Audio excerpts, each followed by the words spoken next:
O ex-presidente Jair Bolsonaro, em vídeo divulgado pelas redes sociais, rebateu as narrativas propaladas pela velha imprensa, que divulgou que ele teria enviado seu dinheiro ao exterior como parte de um suposto golpe.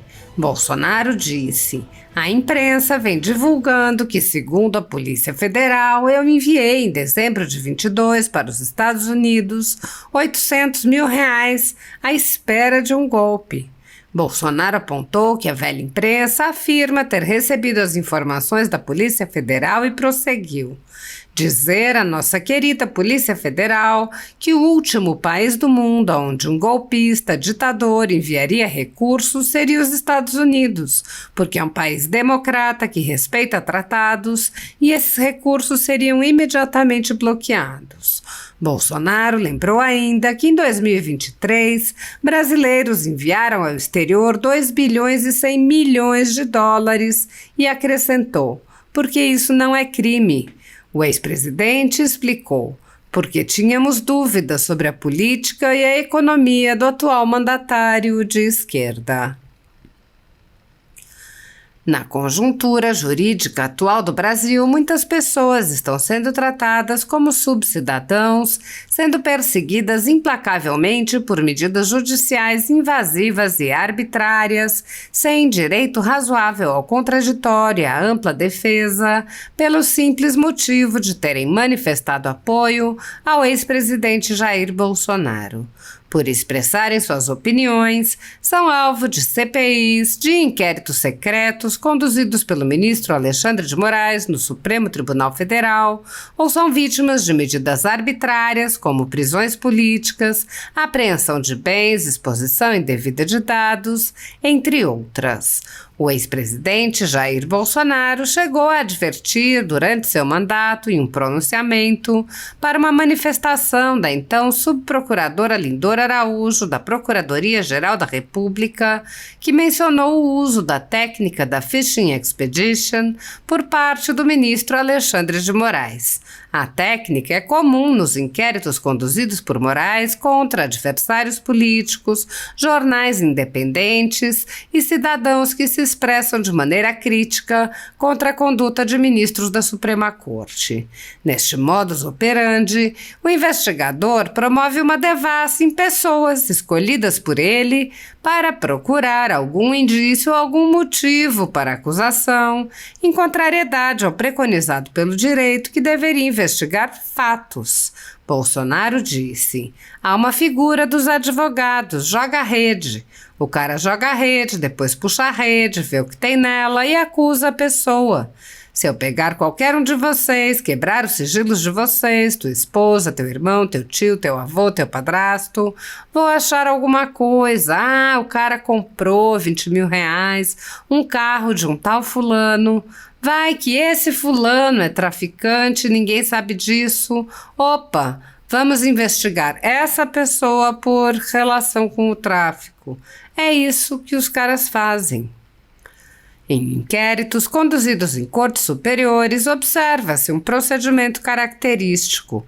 Matérias da velha imprensa atribuem um rótulo ou marca a um grupo de pessoas e isso é tido como suficiente para quebras de sigilos, interrogatórios, buscas e apreensões, prisões e confiscos.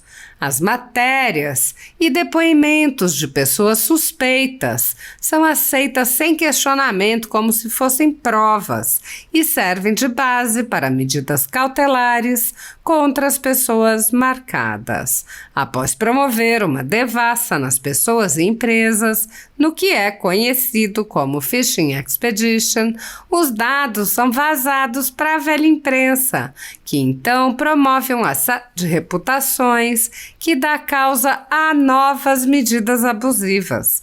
Conforme vários senadores já notaram, os procedimentos são comumente dirigidos aos veículos de imprensa independentes em evidente tentativa de eliminar a concorrência, controlar a informação e manipular a população brasileira.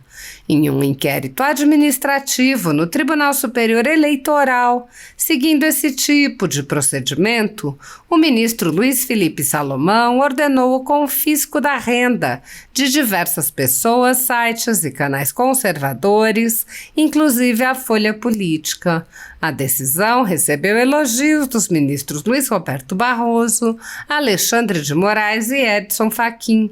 E o inquérito passa de corregedor em corregedor, subtraindo dia após dia a renda do trabalho de famílias e empresas.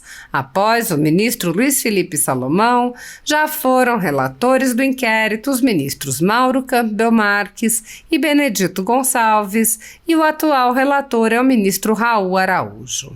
A decisão não discrimina os conteúdos e atinge a totalidade da renda dos sites, com o objetivo de levar ao fechamento dos veículos por impossibilidade de gerar renda. Há mais de 31 meses, todos os nossos rendimentos são retidos sem base legal. Se você apoia o trabalho da Folha Política e pode ajudar a impedir o fechamento do jornal, doe qualquer valor à empresa Raposo Fernandes através do Pix, utilizando o QR Code que está visível na tela ou o código ajude@folhapolitica.org. Caso não utilize Pix, há a opção de transferência bancária para a conta da empresa Raposo Fernandes, disponível na descrição deste vídeo e no comentário fixado no topo. Há mais de 10 anos, a Folha Política vem mostrando os fatos da política brasileira e dando voz a pessoas que o cartel midiático quer calar. Pix ajude@folhapolitica.org. Assista. Quinta-feira, 15 de fevereiro. A imprensa vem noticiando que, segundo a Polícia Federal, eu enviei, em dezembro de 22, para os Estados Unidos, R$800 mil, à espera de um golpe. Primeiro, enviei sim, da minha poupança do Banco do Brasil para o BB América. Ou seja, o dinheiro continuou num banco brasileiro, Banco do Brasil.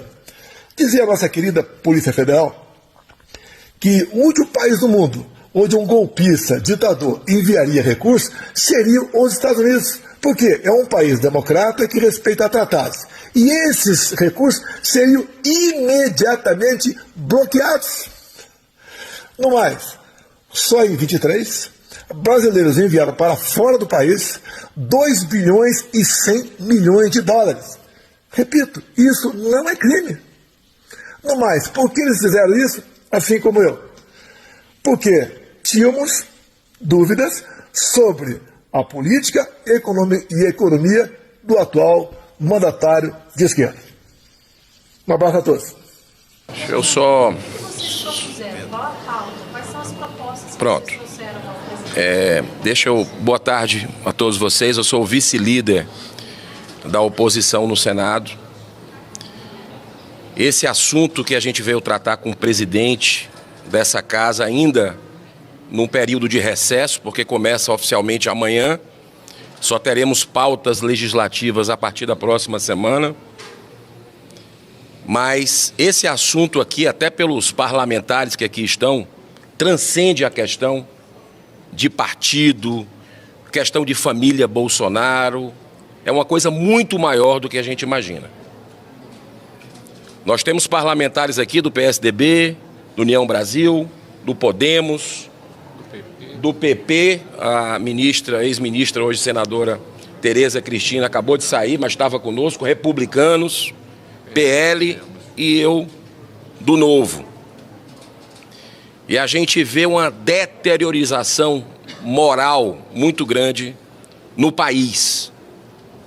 A sociedade, somos parlamentares que vão nas ruas, nas praças, nos mercados, é um sentimento geral de que não existe justiça nesse país. E está muito claro uma perseguição política em curso e nós não podemos ficar calados. Nós estamos vendo uma série de privilégios que o poder hoje, que manda no Brasil, já vem há algum tempo, que é o poder judiciário, que é o STF, com declarações políticas, como colocou o nosso líder, dia sim, dia não, e hoje com alinhamento claro, ideológico com o governo Lula, é péssimo para a nossa democracia, se é que nós temos democracia ainda no Brasil hoje. Então, essa reunião que foi muito bem recebida pelo presidente Rodrigo Pacheco, e nós solicitamos algumas pautas, dentre elas, o fim do foro privilegiado nessa interlocução com a Câmara dos Deputados. Consideramos o foro privilegiado uma blindagem muito grande, um guarda-chuva de um mecanismo que protege os poderosos no Brasil. E hoje, com um poder que esmaga os demais, as coisas ficam sem andar, a justiça não funciona, porque quem deveria investigar o Supremo Tribunal Federal deveria ser o Senado. É uma prerrogativa constitucional. E quem deveria investigar os senadores é o STF. Um poder acaba protegendo o outro, porque muitos senadores, deputados têm, e dos seus correligionários, processos no STF. Então, o que a gente quer é que exista o devido processo legal no país. Essa é uma pauta importante que nós colocamos, dentre outras, que outros colegas vão deliberar aqui. Por que importante? Por que o foro privilegiado é algo que é um anseio da sociedade? No Brasil, o fim. No Brasil existem milhares de autoridades com essa prerrogativa. No mundo inteiro são pouquíssimas, você conta nos dedos. O Brasil tem essa anomalia e o Senado já votou o seu fim há 5 anos. Está lá no gabinete do presidente Arthur Lira a deliberação disso, que a gente acredita que é uma trava nesse sistema, que aí a gente pode ter justiça para todos a partir dessa votação. Então, para encerrar, dizer que nós precisamos de serenidade nesse momento, mas de firmeza também do presidente do Senado, que nos ouviu, para que a gente volte a ter equilíbrio e independência entre os poderes da República, porque hoje nós temos um poder que manda nos demais. Quero fazer uma pergunta.